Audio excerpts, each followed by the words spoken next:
Bismillahirrahmanirrahim. Assalamualaikum warahmatullahi wabarakatuh. Waalaikumsalam warahmatullahi wabarakatuh, Pak. Semoga semuanya dalam keadaan sehat dan tentunya kesehatan ini mudah-mudahan diberikan oleh Allah Subhanahu wa taala dengan keindahan yang Allah berikan. Semoga tetap kita diberikan kebahagiaan dan kesehatan pada pagi yang cerah ini. Amin Allahumma amin. Baik anak-anakku sekalian, pada pagi hari ini sebelum kita belajar, terlebih dahulu kita berdoa agar apa yang kita pelajari, agar apa yang akan menjadi ilmu bagi kita bermanfaat. Untuk memimpin berdoa, ya ayo khususnya pimpin doa. Untuk kita berdoa bersama teman-teman, silakan.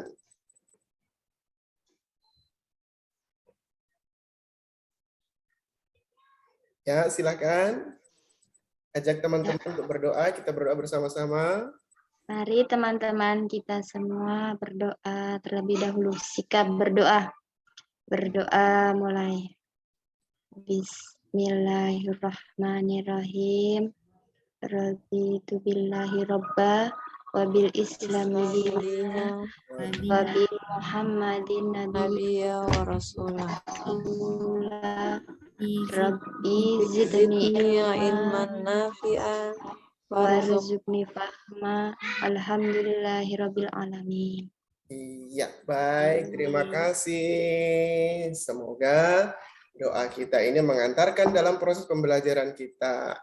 Ayo Muspal, perhatikan, semangat karena sudah berdoa. Ya. Oke, Pak Guru akan mencoba hari ini memberikan penjelasan atau memberikan pengajaran kepada kalian, yaitu materi bab 1 tentang sholat sunnah rawatib. Sebelumnya itu, ya Pak Guru mau menyapa dulu, sehat semua dulu ya sebelum kita belajar. Halo, Taroni sehat ya? Ya Pak. Ya, Sehat Pak. alhamdulillah semua. Ya, Alhamdulillah Pak, sehat. Belajar. Ya, jangan terlalu banyak bergadang, bermain, harus banyak istirahat. Oke, baik. Pak Guru mau mengajarkan yaitu kegiatan pembelajaran kita tentang sholat sunnah rawatib. Terlebih dahulu Pak Guru mau menyampaikan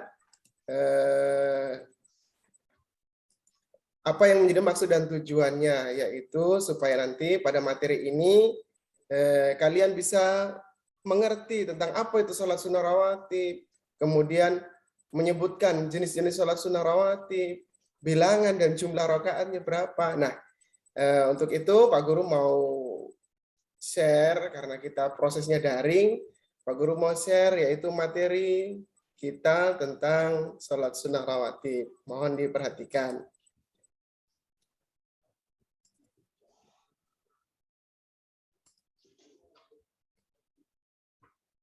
Ya, halo anak-anak semua, sudah masuk materinya?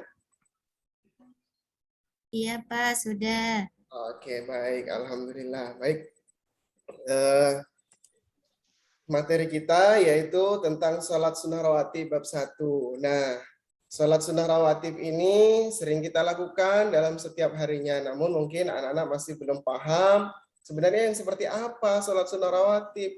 Waktunya kapan, bilangannya kapan, berapa jumlahnya. Nah, nih, coba ayo Dewi, diamati baik-baik. Dewi itu sedang apa ya? Gambar sedang apa? Sedang sholat Pak Guru. Ya, sholatnya kok ada yang sendiri-sendiri, ada yang di sana, ada yang duduk, ada yang sholat. Nah, coba ayo semua perhatikan. Apa yang kalian pikirkan? Kok sholatnya sendiri-sendiri? Ayo, coba Taroni, mereka sedang apa itu ya? Saya sering lihat Pak, Ya. biasanya duluan itu 2 rakaat, cuma sedikit saat jumlahnya, cuma 2 kali 2 kali berdiri. Oh Itu iya. sholat apa ya? betul. Nah, sholat apa itu ya? Pertanyaan Ica, bagus sekali ya. Sangat menarik. Pak, coba Musfal, ayo itu gambarnya sedang apa itu? Perhatikan coba. Sedang sholat, Pak Guru. Betul sekali, sedang sholat. Ya, oke, anak-anakku sekalian semua tolong diperhatikan. Ya, kenapa sholatnya berbeda-beda? Ada yang berdiri, ada yang duduk. Itu namanya sholat sunnah rawatib. Apa namanya? Sholat sunnah. rawatib, Rawatib. Pak. Ya, begitu. Jadi sholat sunnah rawatib mungkin di usia kalian yang kelas 3 ini sering dengar sholat, tapi baru mendengar sholat sunnah rawatib. Nah, Pak Guru mau menjelaskan sebenarnya apa sih pengertian dari sholat sunnah rawatib. Nah, perhatikan. Sholat sunnah rawatib yaitu sholat sunnah yang dikerjakan sebelum dan sesudah sholat fardu. Biasanya mengiringi sholat fardu. Jadi sholat sunnah rawatib itu sholat sunnah yang dikerjakan sebelum atau sesudah sholat fardu. Contoh, sebelum duhur, ada juga sesudah sholat duhur. Nah, kemudian jika dikerjakan sebelum sholat fardu, maka disebut qobliyah. Kalau sebelum itu namanya qobliyah. Apa Dewi kalau sebelum namanya? Halo? Kalau sebelum disebut apa? Elvira, coba. Pak Guru. Pak. Oh iya, kalau sebelum itu dinamakan qobliyah. Nah, kemudian jika dikerjakan setelah sholat fardu, maka disebut dengan sunnah ba'diyah, ba'da, sesudahnya. Kalau sebelum berarti qobla, sebelumnya. Nah, anak-anakku sekalian, sholat sunnah rawatib itu dibagi menjadi 2, yaitu mu'akkad dan sunnah ghairu mu'akkad. Jadi kalau sunnah itu dikerjakan dapat pahala, ditinggalkan tidak berdosa, namanya sholat sunnah. Maka sholat sunnah rawatib itu sekali lagi dibagi menjadi 2 macam, yaitu sunnah mu'akkad dan ghairu mu'akkad. Kalau mu'akkad itu apa maknanya? Sangat dianjurkan oleh Rasulullah untuk kita kerjakan. Kalau ghairu mu'akkad memang jarang atau sering, kurang dianjurkan oleh baginda Rasulullah. Nah, ini materi sholat sunnah rawatib, yaitu ada namanya qobliyah itu sebelum, ba'diyah itu sesudah. Rawatib juga dibagi menjadi 2 macam, yaitu mu'akkad, sunnah mu'akkad yang sangat dianjurkan, dan sunnah ghairu mu'akkad kurang dianjurkan. Lanjut, ada yang bertanya, coba. Materi yang Pak Guru sampaikan ini susah atau ada pertanyaan? Ayo coba. Siapa anak yang mau bertanya? Sebelum Pak Guru lanjut materinya. Atau sudah mengerti? Sudah paham? Sudah mengerti? Oh, masih dipikir-pikir. Pak. Ada? Masih, Ayo. Pak. Oke, Pak Guru lanjut kalau begitu dulu ya. Ya, tadi sudah jenis-jenis sholat sunnah rawatib tadi ya. Yaitu sunnah qobliyah. Qobliyah itu sebelum. Jadi jenis-jenisnya ini, macam-macamnya. Sunnah qobliyah sebelum sholat, sunnah yang dikerjakan sebelum sholat wajib. Kemudian sunnah ba'diyah atau setelahnya, yaitu sholat sunnah yang dikerjakan sebelum sholat wajib. Jadi ada 2 jenisnya, qobliyah dan ba'diyah. Nah, berikutnya pelaksanaannya. Kapan waktunya kita lakukan sholat sunnah rawatib ini? Nah, tadi sudah Pak Guru sampaikan, sholat sunnah rawatib ada dibagi menjadi mu'akkad dan ghairu mu'akkad. Yang mu'akkad yang sangat dianjurkan itu Pak Guru ada buat tabelnya, coba perhatikan. Ayo, Taroni perhatikan. Ya, yang pertama contoh 2 rakaat sebelum sholat subuh, 2 rakaat sebelum sholat zuhur, kemudian 2 rakaat sesudah sholat zuhur, itu namanya ba'diyah zuhur. Yang nomor 4, 2 rakaat sesudah sholat maghrib, namanya ba'diyah maghrib. Kemudian 2 rakaat sesudah sholat isya, namanya ba'diyah isya. 2 rakaat yaitu sesudah sholat Jumat. Nah, inilah namanya sholat sunnah rawatib yang mu'akkad. Kemudian yang ghairu mu'akkad, sholat sunnah yang kurang ditekankan pelaksanaannya. Ada, nah itu tampilannya. Yang nomor 4 rakaat sebelum zuhur, 4 rakaat sesudah zuhur, 4 rakaat sebelum asar, 2 rakaat sebelum maghrib, dan 2 rakaat sebelum sholat isya. Nah, ini adalah pelaksanaannya waktu untuk kita sholat sunnah rawatib. Diperhatikan kalau Pak Guru menjelaskan agar kalian paham dan mengerti. Berikutnya ini contoh lafal niat sholat sunnah rawatib. Ayo kita baca sama-sama. Usolli sunnatas subhi raka'ataini qabliyatan lillahi ta'ala. Coba Musfal, Pak Guru mau dengar suaranya. Tolong dibaca. Niat sholat qabliyah subuh, sebelum subuh. Ayo coba. Semangat dong. Makanya kalau malam jangan bergadang. Ayo. Oh, dia masih malu-malu. Coba Dewi, tolong bacakan Pak Guru sholat sunnah qabliyah sebelum subuh. Ayo coba Dewi, tunjukkan ke teman-teman. Ya Pak, usolli sunnata subhi rakaataini qabliyatan lillahi ta'ala.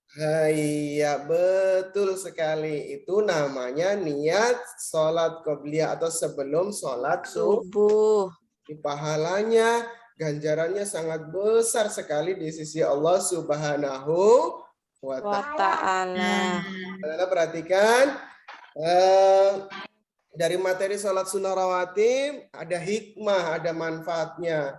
Semua yang diperintahkan oleh Allah itu pasti ada hikmah, ada manfaatnya yang kita kerjakan. Nah, beberapa keutamaannya. Yang pertama, kalau kita sering sholat sunnah rawatib, menyempurnakan pahala ibadah sholat fardu. Jadi sempurna pahala kita. Yang kedua, dapat menghapus dosa yang telah kita lakukan dengan kita sholat sunnah rawatib. Mencegah perbuatan yang buruk, mencegah perbuatan keji, mencegah perbuatan mungkar. Nah, coba sebutkan Husnia, perbuatan buruk itu seperti apa sih? Coba, ayo. Jahil sama teman, Pak. Iya, betul. Jahil sama teman, ganggu, usil sama teman sedang belajar. Coba perbuatan buruk itu seperti apa? Zulaikha, coba sebutkan untuk Pak Guru dengan teman-teman. Ya, Pak.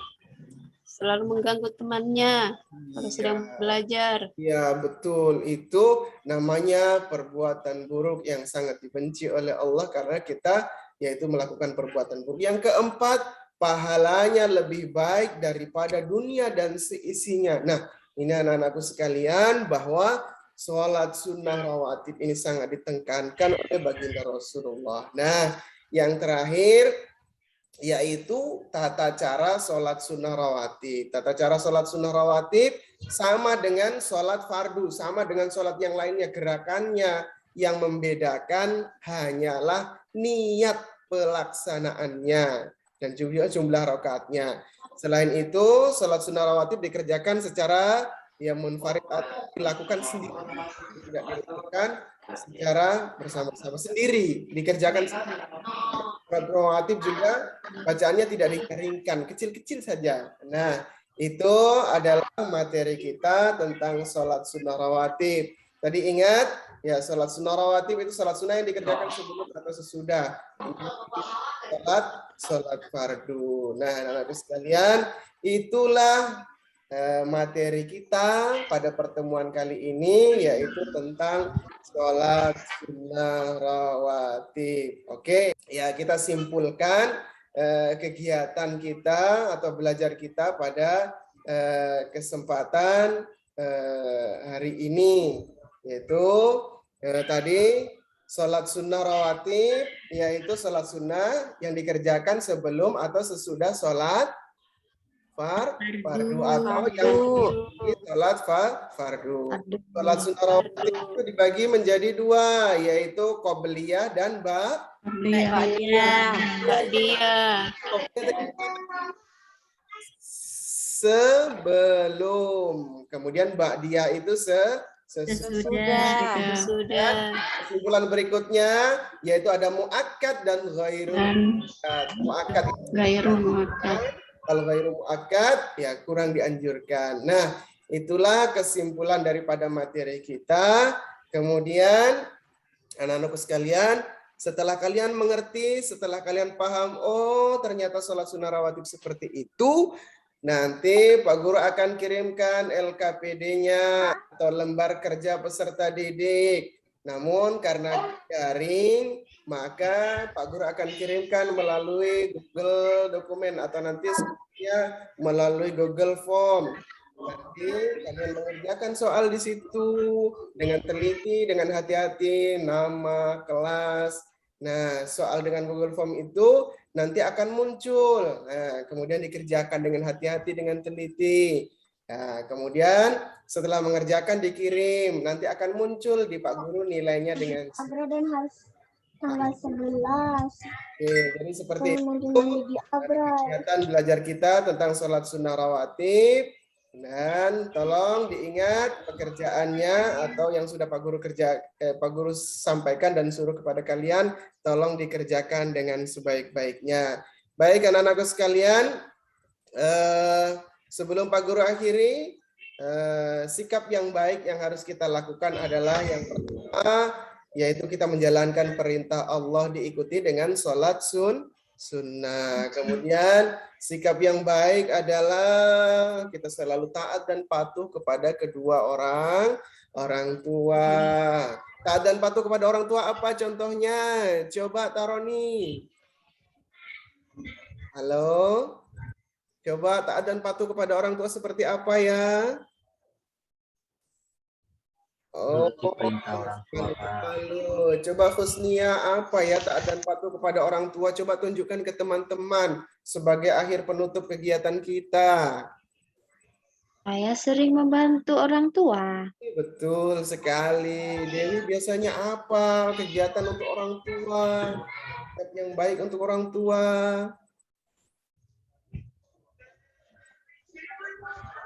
Iya. Oke, baik anak-anakku sekalian, itulah materi kita tentang sholat sunnah rawatib. Tetaplah menjadi anak yang baik, menjadi anak yang soleh, anak yang menurut, dan mudah-mudahan ilmu kita bermanfaat. Amin, Allahumma amin. Amin. Dengan bacaan hamdalah sama-sama. Alhamdulillah.